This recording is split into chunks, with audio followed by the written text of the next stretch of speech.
Subscribe to our channel by clicking the subscribe button. Click the bell button and enjoy the latest uploads from our channel. Question number 11. An element X has valency 2. What is the formula of oxide of X? अगर एक X element हमें given है जिसकी valency 2 है, तो oxide बनाने के लिए X का फॉर्मूला क्या होगा?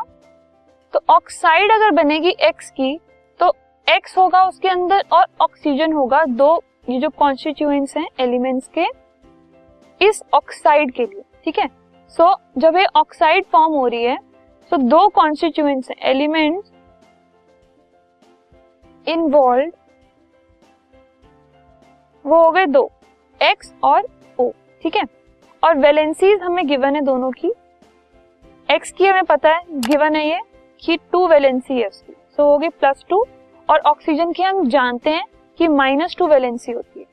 अब उसके बाद जब हमने क्रॉसिंग ओवर करी वैलेंसीज की, तो ये +2 इसके पास चली गई, ये -2 इसके पास चली गई, सो X के पास भी 2 है एंड O के पास भी 2 है।